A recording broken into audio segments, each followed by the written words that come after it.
Welcome to the Daily Bolster. Each day we welcome transformational executives to share their real-world experiences and practical advice about scaling yourself, your team, and your business. Welcome to the Daily Bolster. I'm Matt Blumberg, co-founder and CEO of Bolster, and I am here today to go in deep with Max Yoder. Max was the founder and CEO of Lessonly, which was a SaaS company that I will let him talk about a little bit more in a couple of minutes. Max, it's great to have you here. Matt, we're doing it again. Good to hear your voice. So why don't we start, Max, with a little bit of your journey? I know you were a relatively young founder, first-time founder, which of course is super commonplace now. But would love to hear about the experiences you had that led to starting Lessonly, including what gave you the idea for Lessonly, and then you can talk for a second about what Lessonly was too. Yeah, I interned with a gentleman named Christian Anderson when I was in college, and he had a company called Studio Science that really helped people get businesses off the ground.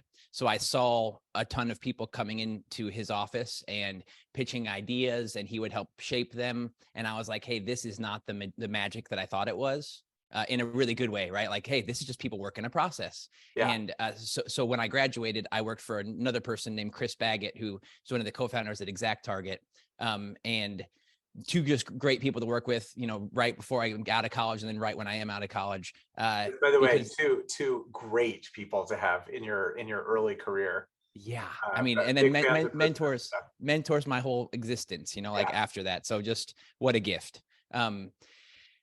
Chris encourages me to start a business, and I start one maybe a year and a half out of college. So my first company was not Lessonly. It was a software called Quipple, and it was polling software. And that polling software didn't really serve any market because I built it thinking I knew exactly what it should do, and I launched it. And then it turns out that what I thought it should do was not really what people wanted it to do. So I just, market mismatch. I just had a lot of hubris. I believed that I knew what the software needed, and it turns out I was wrong. And so I ran that company for about a year and 9 months. I tried to sell Quipple to individuals, to companies, to use it to kind of gain insight on the internet. But again, it wasn't what people needed. And so that was a tough road, because I got like some publications. I was fortunate enough to get some publications to write about Quipple. My people in my hometown knew about it. My friends knew about it, and then it doesn't work out. I see somebody in the grocery store and they're like, "How's that thing going?" And I'm like, not great. Not great. That's tough. So I'm laying in bed, shutting this thing down, laying in bed, crying. My mom tells me she still loves me. My dad tells me he still loves me. And then Christian, the gentleman I mentioned earlier, tells me he still loves me. And he's like, "You should do it again." And I'm like, "Really?" And he's like, "Oh yeah, you just learned a lot. Why don't you go double down?" And he's like, "And I'll do it with you." So Christian helped me with Quipple. Christian helps me with Lessonly. I didn't realize that. That's an interesting part of it. So I don't know if you know, but Studio Science was our agency at Return Path. There we go. I did know that because I remember seeing the logo. Yeah, it was after I was there, but I'd come in and visit, and I remember, you all were a client. Absolutely. Yeah. And then Christian, obviously now at High Alpha, is one of our investors, and he's done some some sort of informal consulting work with us on brand and development. So like I get it. Yeah, he is. He's a force, and he loved on me, and he loved on me so much he ended up marrying my wife, and he was there fishing at our wedding. So just the mentor of all mentors for me. And he's like, "Hey, you should do it again." And I'm like, this guy doesn't have to tell me that. Like my mom, I'm fortunate enough she loves me. I'm fortunate enough my dad loves me, and that is just a solid foundation. But Christian doesn't have to stick around. So when he did, I was pretty motivated and encouraged. So Christian and Mike Fitzgerald and Eric Tobias, three guys who went on to co-found High Alpha, they all helped me start Lessonly. So it's 2012, and this is Eric's like, "Hey, I think I've got an idea around training," and Mike's like, "I think I have an idea around training," and I'm like, "I'm open to anything because I've got time. You've got experience. I've got time." These guys are maybe 15 years older than me, 10 years older than me. They are gainfully employed, and I am not. And I'm like, I will go out and kind of vet any business idea that sounds interesting. So we look in the training space, and we look B2C, we look B2B, and we find out that business to business is the way to go. Actually had this really wonderful thing happen to me. I'm vetting the business to consumer route for training software, and Fred Wilson at Union Square Ventures shares in a blog post the Google Drive folder that shows all of their research on that specific sector. So I get all of Union Square Ventures research on this specific sector that I am trying to do my own research on. And it just fast forwards the process for me. And it's very clear to me reading this research that it's not the direction for me. The business to consumer route is going to take way too much money. So I go B2B. And the big idea was we're talking to all these companies about training software, and very few of them are over the moon or even slightly satisfied with what they have. They think it's pretty expensive. They think it's hard to use. They don't really know what it's doing. And so we're like, hey, this is a kind of disaffected market, but it's a market. It's already an established market. People are already spending money here. They already see the problems here, but they're not satisfied with their solutions. What if we were a satisfying solution? And because we don't have the dogma of the space, and when I say dogma, it's built around learning and development. And there are some really traditional views of what should be done in training software and what should not be done. We came in with very little of that, which was both, a hindrance and an accelerator. And we just started building the training software we would want to use instead of maybe the one that we thought we were supposed to make.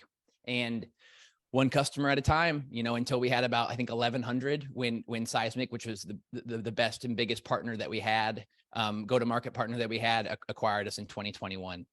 Just this really slow, never felt like we were what's the word for it? Never felt like we were having any non-linear growth. It was just this linear growth that stacked on top of one another, for about 9 years.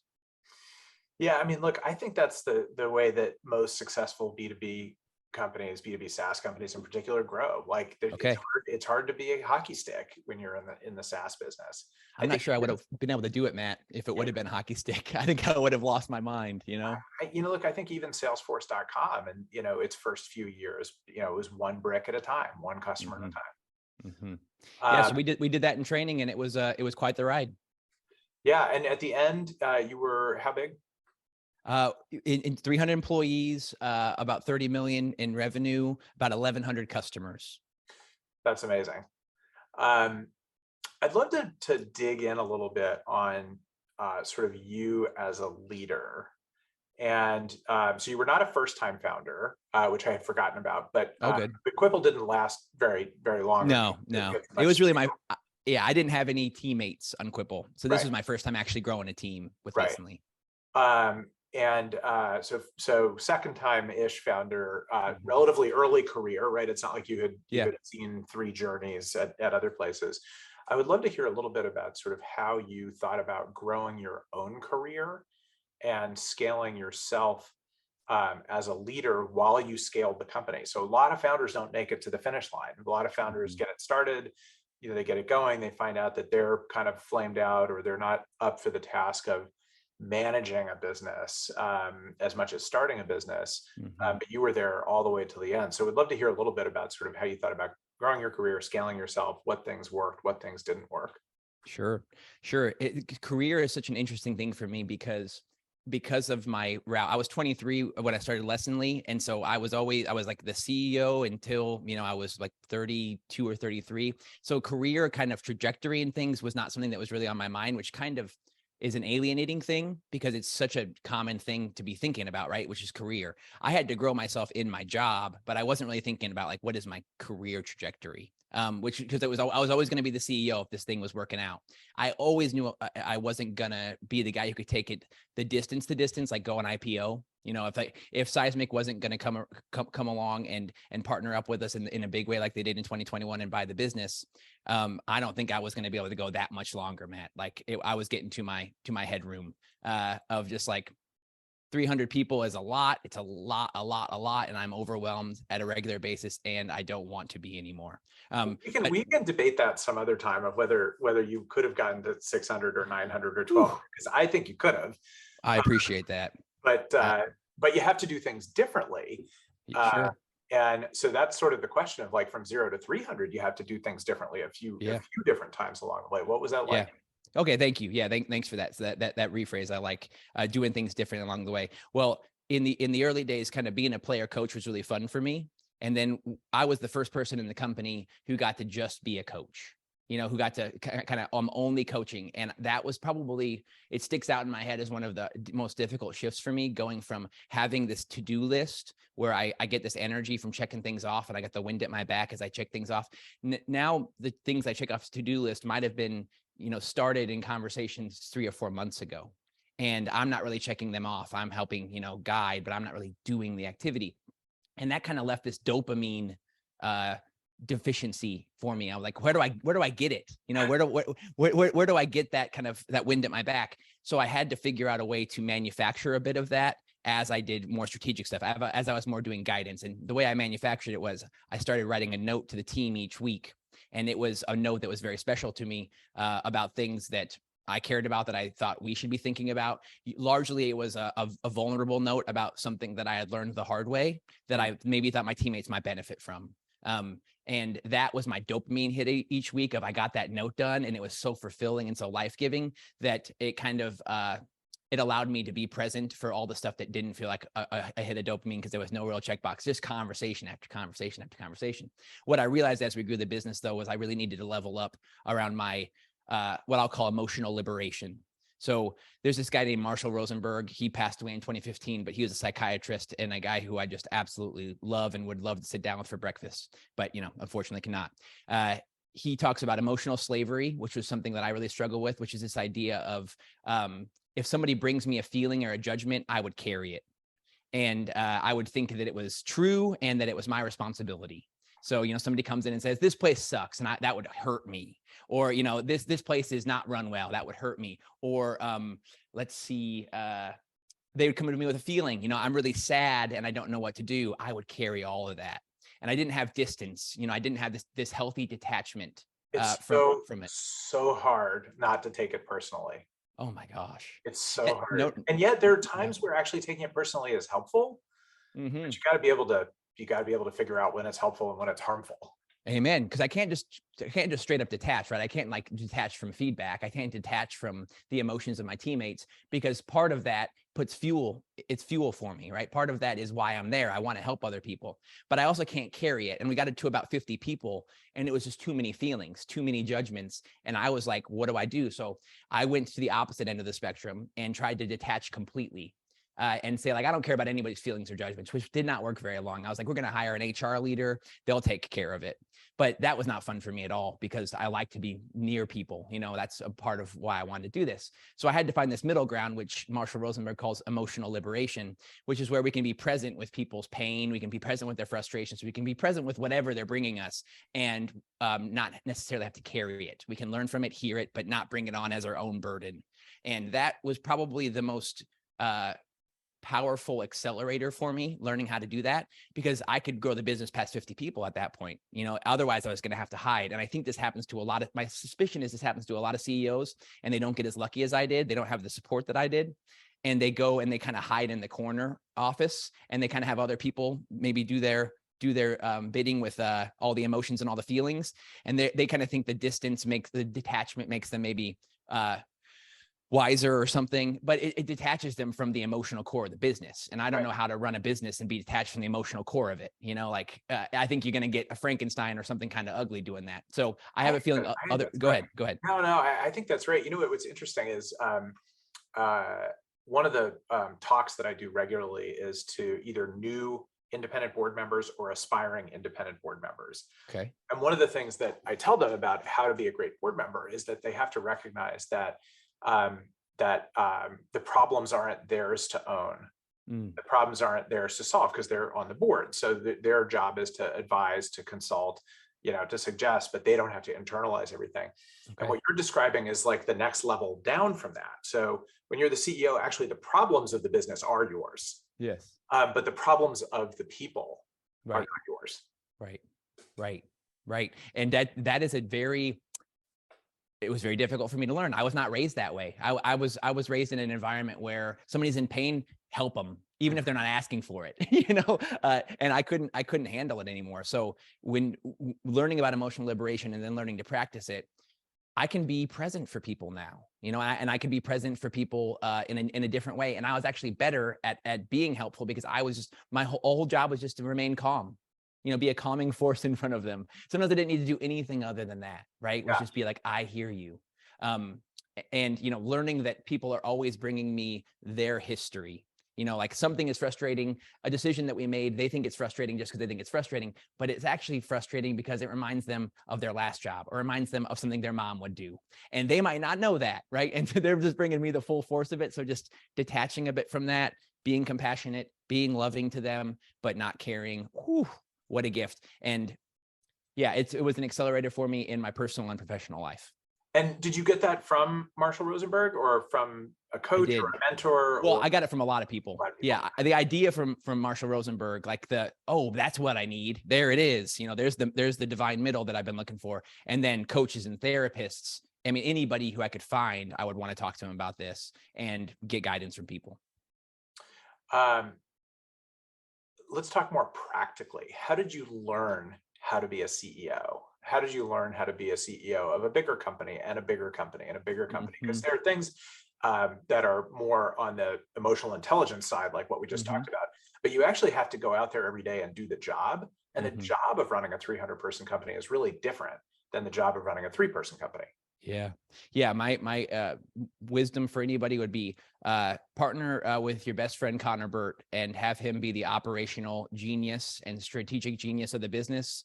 And it'll be easier if you can find somebody like that. I had a partner named Connor, and we grew that business. He was my roommate when I started Lessonly, and ended up joining forces with me and taking it the distance.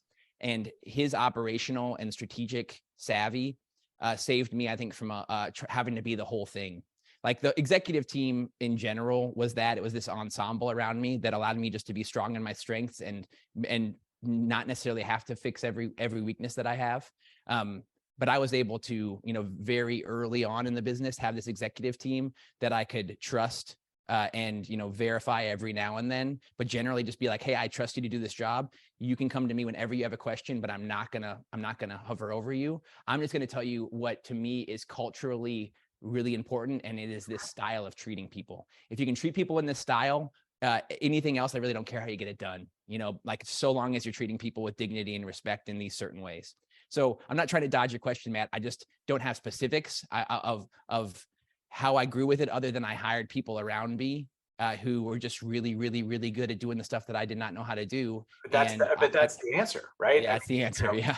You're willing to hire, I am guessing, and I know a couple of the people, but I'm guessing that you were hiring people more experienced than you were. Yeah, more experience and more passionate about those areas, right? Our finance leader, Brian Montmany, he was our CFO. That man knows things and cares about things that I just am so glad he cares about, because I couldn't begin to get excited about the same things Brian cares about. Connor too, but thank God they do, because we just balance one another out. And we just had this really healthy dynamic of loving one another and having so much respect for one another's talents that it ended up just being just a really healthy dynamic. Hey, revenue recognition policies can be very exciting. Well, I'm glad somebody's doing them, Matt. But like what I learned is, if I'm not clearly communicating the cultural norms again and again and again all the time, and then of course embodying them, and then apologizing when I don't embody them, which I think is probably the most important part, I'm not doing my job, and I just made that my sole focus. Okay, if this is a healthy organization, we probably can hit our numbers. How do we make it a healthy organization? Well, there's certain relationship dynamics that really help that. We have to have difficult conversations. We have to highlight what's working. We have to share before we're ready. We have to ask clarifying questions. Okay, how do I make those basically the only things I'm talking about, which is the fundamental stuff that if we do it, we're accelerated, and if we don't do it, we're going to slow down. And then everybody else could take care of what is our quarter goal going to be next year, or what are our quarter goals going to be next year? I never made a decision on that. Connor would come to me and say, here's what I think we should do next year. Brian would say the same. And I'd be like, okay. But I never was a CEO who could kind of do it all. And I don't know if there is one of those, but I definitely wasn't. So let me ask you a tough question, and then we'll shift gears to a couple other things. So you said a few minutes ago that you were about tapped out. Like you couldn't imagine, growing to the next level and the next level. And I'm trying to figure out why, because everything I've heard so far says to me that you had the tools, both the emotional tools, as well as kind of the practical business building tools to do just that, right? That when you were at 300 people and thinking about how to get to 600, if you didn't have the right leaders in place, you'd get the right leaders in place. You'd have the difficult conversations. You'd figure out what you were equipped to do and what you weren't equipped to do. Like, that's all the stuff that usually prevents someone from getting to, from sort of medium sized to large. Yeah. Why did you feel like you were kind of tapped out? My body told me. Like about 7 years in, my body was not showing the interest. And when I say my body, I maybe should say like my mind, which is not just my brain, right? It is my body, it's my space. It's my mind is bigger than my brain. And my mind was finding itself distracted by business after about 7 years. We did 9 years with Lessonly. 7 years in, I found myself gravitating toward different things. I found my interests gravitating toward stuff that was not anything close to the business.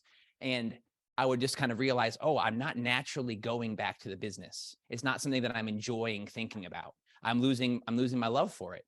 And I think what it was that cycle of 7 years, 28 quarters, being like, hey, I think I understand this to my satisfaction.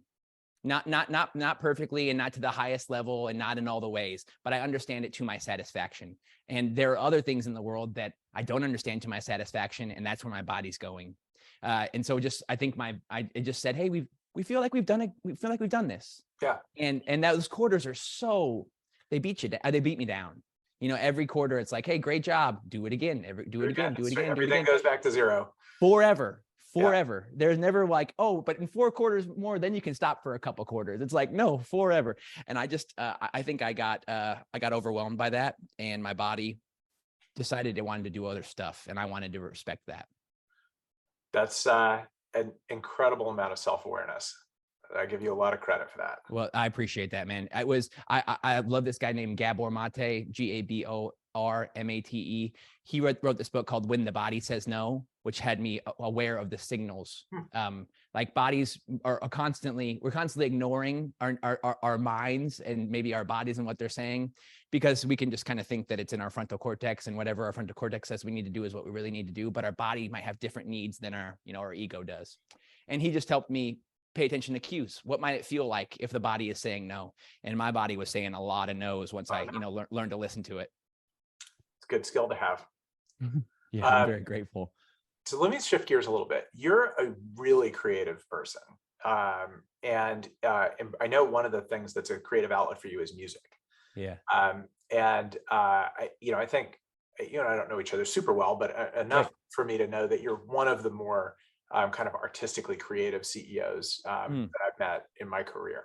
So what I'm wondering is sort of how you found enough outlets for that creativity in building Lessonly. And let's say post the first 2 years, like I get the first 2 years is nothing but creativity. When you're starting a business, you're trying to find product market fit. You're a player coach, so you're working on designing this and designing that. Like I get that. Yeah. But after that, like once you had a thing and you're, SaaS businesses are kind of in rinse and repeat mode at some point. How did you find outlets for creativity? Yeah, I was drawn to pianos and guitars from an early age, but never and was never pushed to learn them in any traditional way, which I think is like a great gift. My brother and my sister, older brother, younger sister, both took piano lessons. I did not. I'm the only one who plays piano. And I think it's just because I was able to naturally be drawn to it. And between writing songs and writing words, those are the two most abundantly kind of creative sources for me. If I'm writing something on the page or if I'm recording something, I am just in a different place. And so there was a point, like you said, where the business was too much creativity. I didn't have a lot of creativity to give. And I just kind of stepped away from the instruments. But slowly over time, 5-6 years in, the business is more stable. And I'm able to spend more time making music.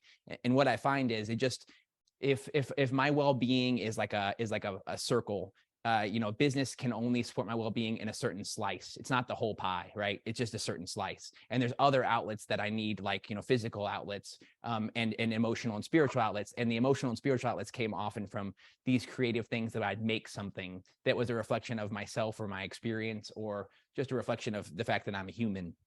And I would tend to do that with, friends. I play music with other CEOs who are musically inclined. And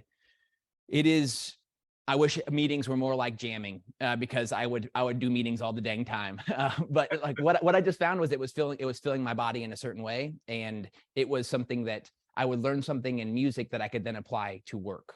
Like something about harmony, right? You need tension in music, you need tension and in order to appreciate the resolution. If I just have music songs that have no tension, they are not very interesting.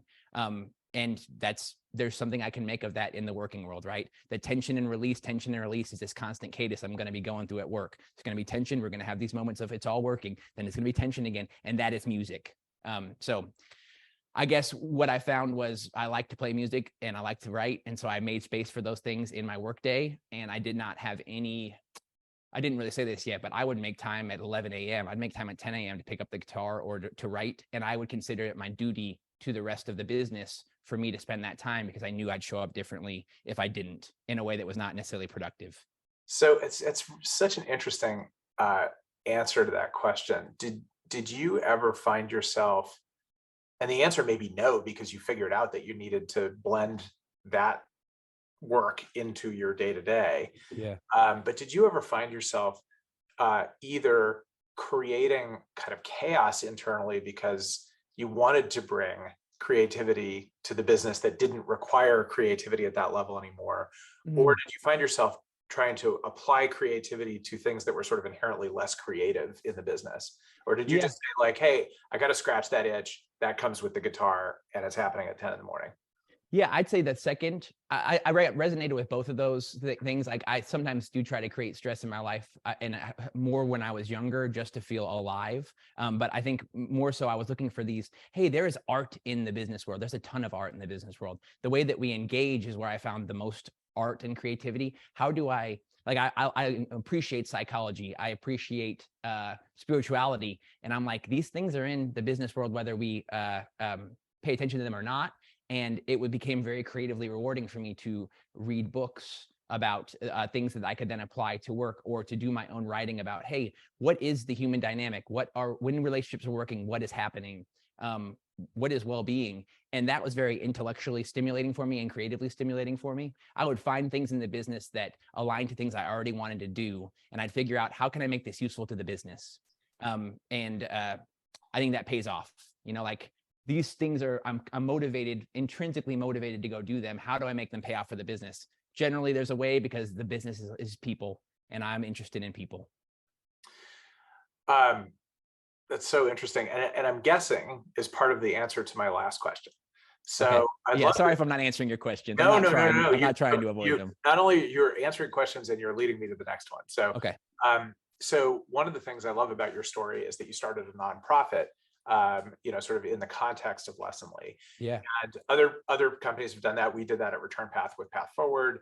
I know the Exact Target team and Scott Dorsey started Next Tech. So talk a little bit about Brighter Indie. Yeah. Where did it come from? What impact has it had, and how did it kind of relate to or motivate the team at Lessonly?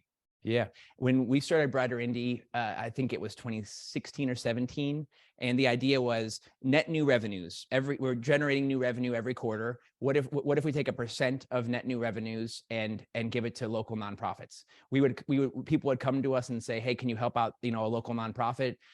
We would want to help everybody, but by definition could not. So we created a process that said, hey, if you're a local Indianapolis nonprofit, you can apply to Brighter Indie. We're going to go through like a vetting process. We're going to pick 4 nonprofits each year, and we're going to give them 20 grand for the year. And as the company got bigger, it was 30 grand, 40 grand. And that's a big deal to a nonprofit to be like, oh my gosh, we just got $40,000 from Lessonly. But it was tied to our growth. So as we grew more, as we landed our first $1 million deal, that was money in the pockets to our local community. And what we focused on were were local nonprofits that were giving youth experiences. We wanted to make sure that the youth of Indianapolis were getting rich, rewarding experiences. Maybe they were in robotics, maybe they were in drama, maybe it was in music. Maybe it was just in school. We worked with a group called Elevate Indy almost every year of Brighter Indianapolis that was all about bringing new experiences to kids in school, and then bringing mentorship and support to kids in school that they don't necessarily get from the common school curriculum. So it was rewarding because we could volunteer with these groups, we could give them money, and we knew that we were putting it right back in our local community. Because at the time, 90% of Lessonly was in Indianapolis. That started to change a lot with COVID, where we started to hire more remotely. And I'm not really sure what we would have done had we stayed independent long-term. Right. Because that Indianapolis tie was, pretty potent, but I'm sure it was going to be less potent over time. anyhow, it was a motivating force that, hey, this isn't just about the bottom line of the business. It's also about the bottom line of our city. I love that. And, it probably gives people on the team one extra thing to be Yes. proud of, one extra thing to connect with. Yes. And we could invite those groups in and they could share with us, what are they doing with the money? And that was always just like, oh, like what a motivating force to have somebody come and be like, you gave us this money. Here's what we did with it in your community. And we were just like, it made our hearts swell. And, now that we have those relationships, many teammates, Leslie, myself included, now have our personal relationships with some Brighter Indy nonprofits that, we have that we wouldn't have found out about without Brighter Indy. We're like, I didn't even know Elevate Indy existed. And now it's an organization I'm very engaged with. And that's the case with many of my teammates too, because we just got more awareness of what our local community needed. Amazing part of the story. Thanks for asking. Well, Max, thank you for being here. This is a great conversation. I will say I come away from this inspired by a lot of what you said, and I know a lot of the founders who are listening will as well. So thank you for joining me today. Matt, thank you. You were very gracious to me many times in the lesson experience, and not because you needed to be, but just because you made time for me, you mentored me, you gave me guidance, and yeah, you always treated me with dignity and respect. So I'm very grateful to you, and thanks for having me on today. All right. We'll talk to you again soon. Thanks, my friend.